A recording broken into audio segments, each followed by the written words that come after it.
Some people get their best ideas when they're in the shower, but I actually get my best ideas first thing in the morning when I'm eating my breakfast. And it was on a day like this, a couple years ago, when I was having my Cheerios with milk, that I happened to stumble across the Cheerios effect.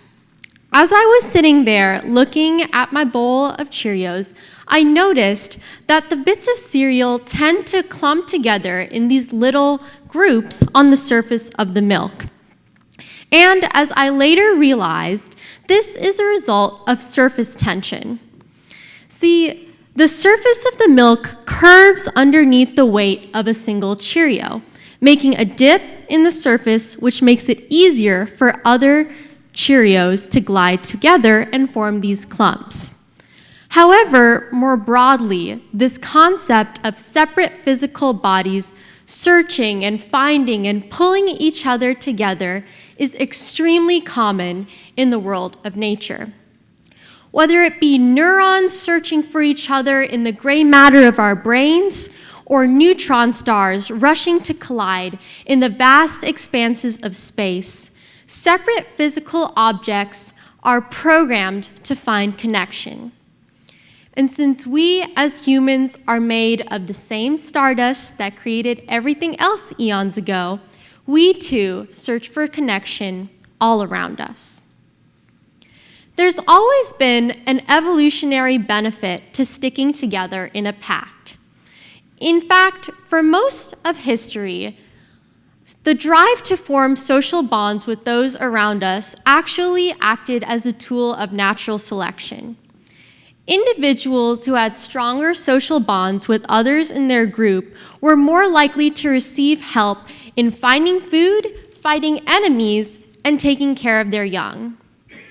Fast forward to our modern society, and the structure of our world has changed considerably, but our need for human connection has not.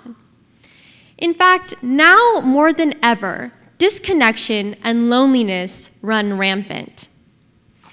According to the U.S. General Social Survey, in 1990, only 3% of U.S. adults reported that they had no close relationships or friends.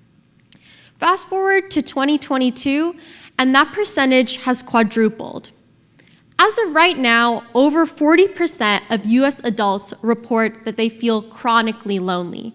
And this is not an issue that discriminates across race, gender, or religion. Loneliness truly is the great equalizer. And in teens, the issue of loneliness exists at a hyper-endemic rate. Teens are more than twice as likely as individuals over the age of 40 to experience chronic loneliness. And while this has been something that we've been aware of for many years, it has definitely been exacerbated in recent times. There are a number of reasons why the recent events have occurred, but in modern society, we have begun to put an increased amount of emphasis on the individual rather than the communal units that our ancestors favored so much. There are quite a few hidden factors in the Cheerios bowl, for example, that allow Cheerios to find one another. Normally, Cheerios glide to the groups that they form on a virtually frictionless surface in the milk. However, if that surface becomes viscous or solidifies, then the Cheerios can have an extremely difficult time finding each other and staying together. So, while some people may be quick to point to COVID-19 or the recent rise in social media as causes for our disconnection, the true cause for our species' divergence from our traditional evolutionary path is likely far more complex, maybe even hidden, just like the quarks that orbit an atom, invisible and hypothetical in their existence, but powerfully impactful nonetheless. The typical size of a house has increased drastically in the US in the last few decades, but the amount of time that we're spending with our family and loved ones has decreased significantly. As our society has put an increased amount of emphasis on work, competition, and pay raises, we often find ourselves with little time at the end of the day to cultivate those relationships that our ancestors found to be so important. There are benefits and disadvantages to floating alone in the Cheerios bowl. While a larger house may mean we spend less time with our families, it also means more luxurious and spacious living. While a more productive work society means that we have less time to cultivate critical relationships with our loved ones, it also means a more prosperous nation. So, while many of these factors are propagating the spread of loneliness, they're also double-edged swords, and they're unlikely to disappear from our society anytime soon. Black holes are invisible and take eons to form. They slowly pull at all the other planetary bodies in their vicinity, and they're strong enough in their gravitational grasp that they can trap light itself. Loneliness, too, can take years to form and even longer to recognize. By the time we realize the reality of the situation, it may be too late, and we may have lost many of the Cheerios that we hold closest to ourselves. Identifying loneliness often starts with asking yourself a few key questions. First, are you selectively focusing on the negative aspects of your relationships with others? Are you giving others the benefit of the doubt? Are you putting effort into pushing yourself outside of your comfort zone to develop new relationships?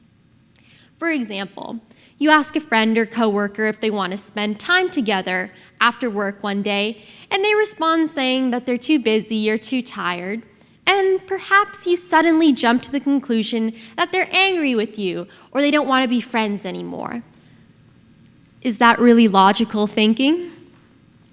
In teens, this can be an especially large issue because the area of the brain that controls our ability to identify and interpret others' emotions is the temporal lobe, a region that doesn't fully develop until an individual's mid-20s. A teen may assume that a friend who is more quiet than usual on a given day is angry and doesn't want to talk, when in reality, that friend was just stressed about a difficult test or a straining family situation. As a result, loneliness often ends up becoming a self-perpetrating cycle. Despite the worlds of gadgets and gizmos that we've created for ourselves, none of our gifts of human innovation seemingly has replaced our need for connection. At the end of the day, we're still a bunch of Cheerios, floating in a lifetime's ocean of milk. It can be uncomfortable, certainly, to fight loneliness, especially if it's been months or years since you've stepped outside of your comfort zone to develop new relationships. Try starting with some baby steps. Go call your grandma to ask her how she's doing, or offer to take out your neighbor's trash and take the opportunity to ask them about their week.